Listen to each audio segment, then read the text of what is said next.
safety cars, Grand Marshal Clay Matthews, who is a linebacker for the Green Bay Packers, an all-pro linebacker. I hope he doesn't run over anybody on the way there, Johnny. I mean, he's used to kind of mixing it up a little bit. I think it's going to get mixed up here as soon as the field streams out of the hairpin. You know, he's got a lot of guys behind him with race cars that are stronger than any running back. This is going to be so exciting. You know, all these cars lining up, getting into position. There's that hairpin that I was talking about.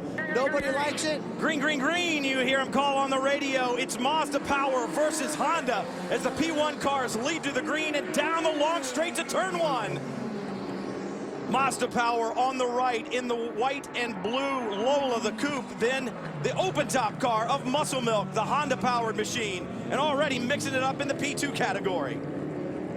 Oh, you see everybody going side by side through there. You know, one of the beautiful things about this series is just how aggressive these guys will be on the opening lap at these 5 classes. You know, we see the prototypes there at the front. Oh, BMW getting very aggressive. Whoa, contact already. That was the 25, the LMP Challenger, the prototype challenge machine, the 25 of Dempsey Racing getting mixed up there and having contact. You know, and that was the LMPC category cars. And one of the things that we see up front, the P1 cars dicing, but one of the hard things for the PC cars is that they don't get a lot of tire temperature very quickly. And here's the deal. The prototype guys have not been on a dry racetrack. It is discovery. We said this at the beginning of the show. So right now, you need to be a little bit cautious. Perhaps the 56 BMW that we saw moments ago make that lunge up the inside. Perhaps Joey Hand, a little more experience on this racetrack, he was ready to go. And you see damage to the 55 BMW. Well, you know what? When those PC cars have it, you just saw the Corvette, the number 3 Corvette going by without a hood.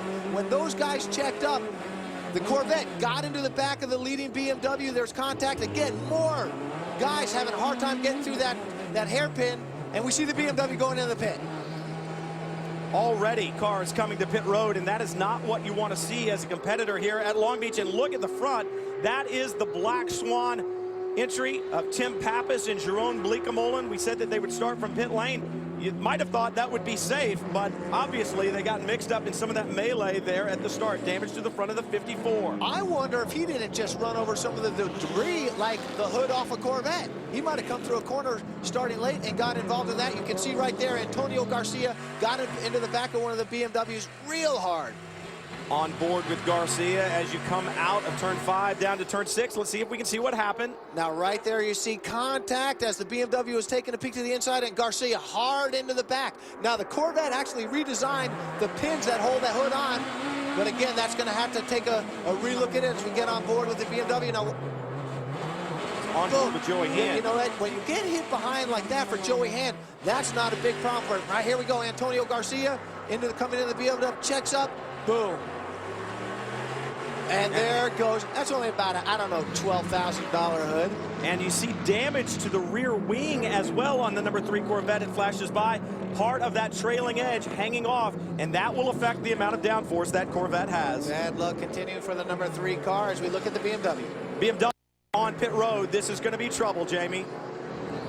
This is certainly going to be a lengthy stop for BMW. I think they thought that it was only going to be cosmetic. They had a new nose out ready, but as soon as the car came to a stop, it is just leaking antifreeze all over the place. They pulled off the cooling ducts. They're going to be here a while, and on the streets of Long Beach, this time is precious. We said it at the beginning of the show. You could not afford mistakes, and we thought perhaps with this track being an unknown, no one having any dry time on it, cooler heads would prevail, but the word attack is the one that you've got to use for what we saw in this first lap. Well, you know, and it's what's in a race car driver's DNA. Push hard, attack.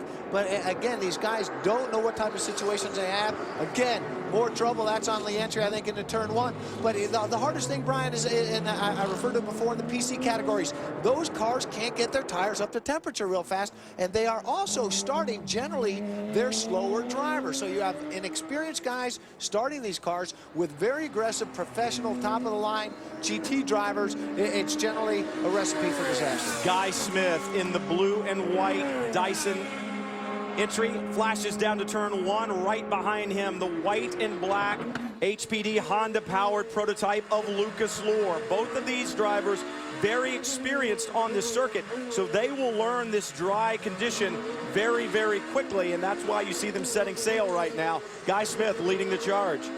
You know, Guy is one of these guys. He is a very strong race car driver. He's won them all, but Lucas Luhr behind him is one of these guys. He is awesome. And for the longest time in the Porsche GT category, he was a dominant player, then drove for the Audi factory team. Such a solid driver, but as he's there, okay, this is that brute versus Braun thing.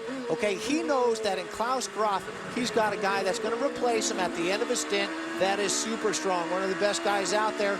Probably outmatches the Dyson guy just by a little bit. So right now, a good battle up front, but we saw all kinds of controversy on the first lap. GT cars, prototype cars as well, having issues as traffic stacked up and the drivers went out into the unknown. One of those drivers was Tim Pappas. He started from pit lane, still managed to get caught up in the problems. And it looked like Tim was having a heated conversation with one of the officials moments ago. Tim, I know you're disappointed looking at your car, your pit lane. What happened? I mean, they released me from the pits, and they're showing me all green flags, and meanwhile, the Lotus is turned around and in the middle of the track. So I come through there to make up time, and these idiots out there are showing green flags, not one yellow flag, and I don't know why they tell the Lotus not to stay put when they've just released a car out of the pits. I mean, it's just, you know, ridiculous. Totally, completely unprofessional. The flaggers here should be ashamed of themselves. Is this day done? What's that? Is this day done? Yeah, it's over. Talk about motorsports being emotional. You can see it on Tim Pappas's face. He talks about yellow flags. The drivers get communication from the corner workers via those flags, Johnny. You know what? It's critical. You live by them. You rely on those people more than anything. And so, you know, when that type of thing happens, not a good day. Problems might have happened on the racetrack, but Guy Smith and Lucas Luhr have sailed clear of them. And right now, they're trying to sail to a checkered flag.